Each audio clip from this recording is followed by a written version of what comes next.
Hello guys, MST CET PCB का 25 सितंबर shift 1 यानी day 1 का पेपर हो गया है।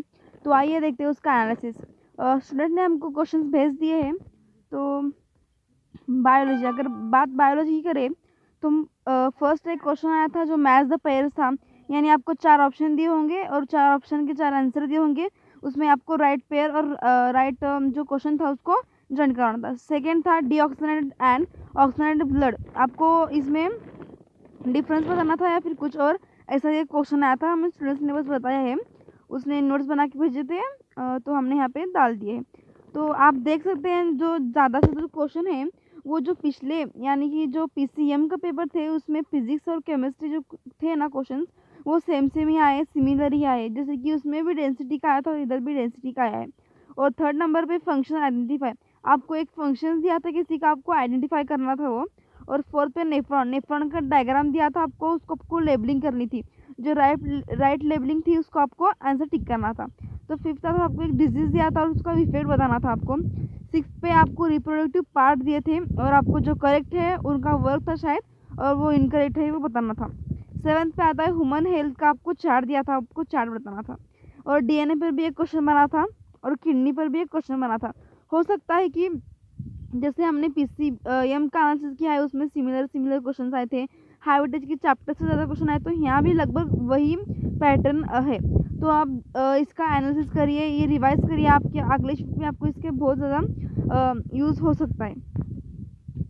और अगर नेक्स्ट है फिजिक्स, फिजिक्स में सेमीकंडक्टर सर्किट डायग्राम आया था। और थर्ड है सर्किट डायग्राम में कैपेसिटर और रेजिस्टेंस का, आपको जो करंट इलेक्ट्रिसिटी है शायद उसमें ही है ये। तो वहाँ पे ये क्वेश्चन आए थे और वेवलेंस पूछा गया था आपको। और इलेक्ट्रोमैग्नेटिक जो फंक्शन था उस पर भी आया था आपको, ईएमएफ पर भी क्वेश्चन आया था। और आपको एक प्रोसेस का ग्राफ दिया था जो आपको हैंड पे करना था, जो थर्मोडायनामिक्स में का था मेनली। तो आपको बताया गया था कि आपको हाइड्रोलिक चैप्टर करने से, इसमें से थर्मोडायनामिक्स भी एक हाइड्रोलिक चैप्टर है और उसमें से क्वेश्चन आ रहे हैं। और नेक्स्ट है केमिस्ट्री, कार्बोक्सिलिक एसिड था, उसको आपको कॉमन नेम बताना था उसका आपको। और सेकेंड नंबर पर सॉलिड स्टेट। आपको अब तक का अगर आपने सारे पेपर का एनालिसिस देखा होगा तो जो डेंसिटी है इस पे क्वेश्चन बना ही बना है, हर एक शिफ्ट में क्वेश्चन बनाए। तो आप अभी तक आपने अगर नहीं किया है तो प्लीज़ गाइस सॉलिड स्टेट का एक बार रिवाइज करके जाना, इसमें से आपके 2 या 1 क्वेश्चन तो बनेगा ही।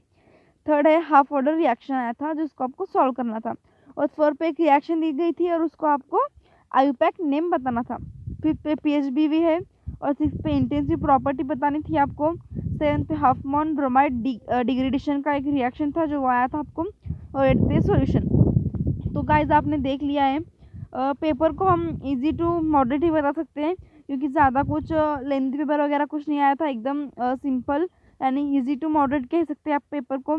अगर सेफ स्कोर देखा जाए तो 150 आवा या फिर 160 70 तक जाएगा क्योंकि पेपर इजी टू मॉडरेट था, सभी बच्चों ने सॉल्व किया होगा। तो आप अगर आपके 160 170 अबाउ जा रहे हैं तो आपका एक अच्छा परसेंट बढ़ सकता है। तो आपको अगर अगले शिफ्ट का भी आंसर चाहिए तो चैनल को प्लीज़ सब्सक्राइब कर देना, वीडियो को लाइक भी कर देना। और आप हमेशा हमारा चैनल चेक करते रहिए ताकि आपको जल्द से जल्द अगले शिफ्ट का एनालिसिस मिल सके। तो thank you guys, bye bye, best of luck for next shift. Like कीजिए, सब्सक्राइब कीजिए, घंटा बजाइए।